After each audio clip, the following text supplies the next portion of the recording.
네, 반갑습니다. 물리치료사 임원환입니다. 이번 시간에는 물리치료사의 급여에 대해서 한번 말씀을 드리고 싶습니다. 물리치료사의 합격률은 90% 이상 넘어가고 있는 추세이고요. 그럼에도 불구하고 물리치료사가 계속 부족한 상황입니다. 노인요양보호법 통과되면서 요양원으로 많이 또 빠지기도 하고 요양시설로도 들어가기도 하고 또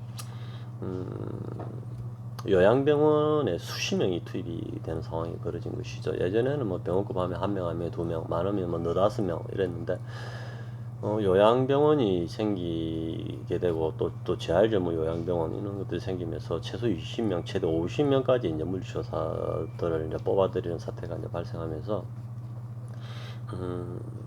물리치료사는 항상 늘 좀 부족한 상태인 것 같습니다. 뭐, 그건 차치하고, 그렇게 인기가 좋은 물리치료사라고 하는 직업임에도 불구하고 급여에 대한 만족도는 그렇게 높지 않은 것 같습니다.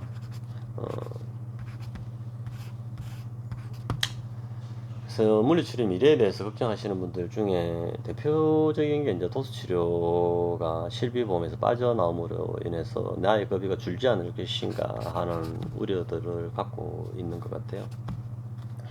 그것은 뭐 제가 걱정할 것이 아니다라고 앞 영상에서도 올렸잖아요. 그죠?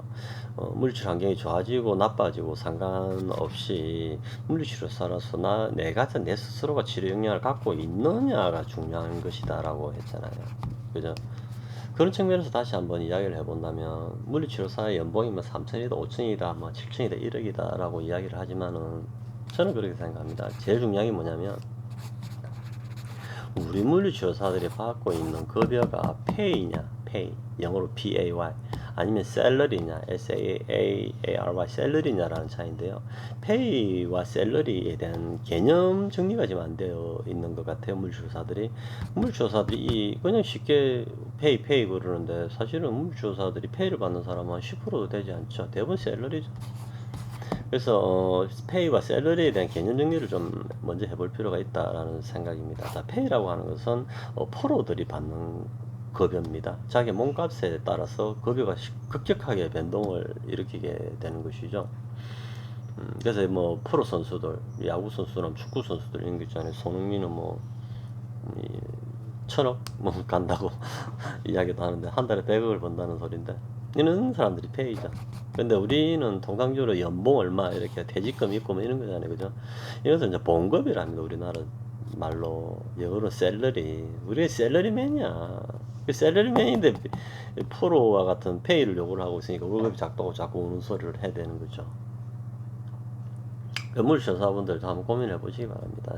정말 내가 물리치료사로서 프로로서 역할을 하고 있느냐, 아니면 그냥 월급쟁이로서 어디서 시키는 대로 그냥 정시 출근하고 정시 퇴근하고 휴가 또 가고 또 퇴직금 받고 고용노동부에서 요구하는 대로 실업급여 받고 이렇게 살고 있는지. 그렇다면 선생님은 페이를 받는 전문가가 아니에요.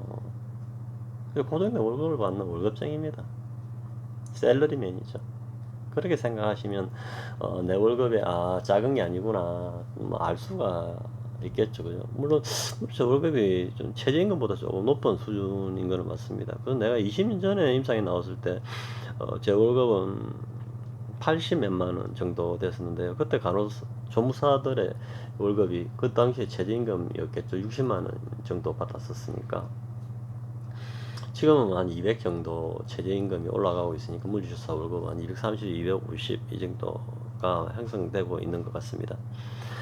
그래서 자기 월급의 변동을 주려면은 셀러리맨이 아니라 페이를 받는 프로페셔널로 이제 전환이 좀 돼줘야 된다라는 것이고요. 그렇게 되면 뭐 월급은 천정부지로 이제 튕겨 올라가게 되는 것이죠.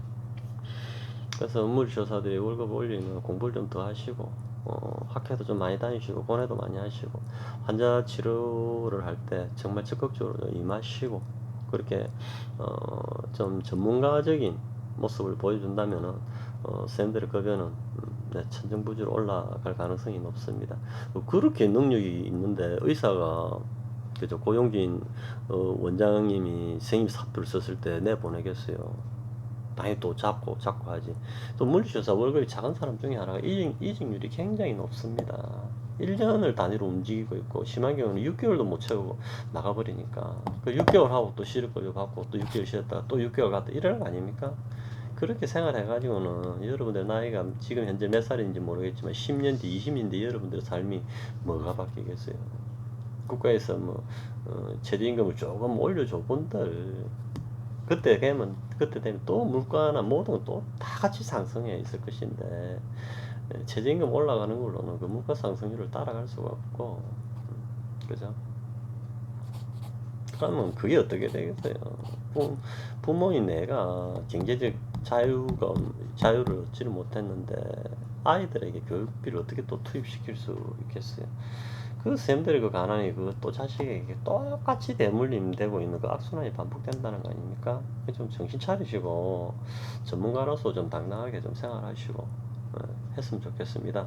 그래서 대한민국 물리치료사들 고생하는 거 많이 알고 있는데 어깨 펴시고 자신감 갖고 그리고 환자 치료를 할 때 적극적으로 임하시고 그렇게 프로의 모습을 보여주시면 여러분들의 급여도 상승하게 될 것이고 10년 뒤, 20년 뒤 여러분들의 미래는 지금보다 분명히 달라져 있을 것이며 여러분들의 자녀 또한 여러분과는 다른 삶을 살게 될 것이다라고 확신을 합니다.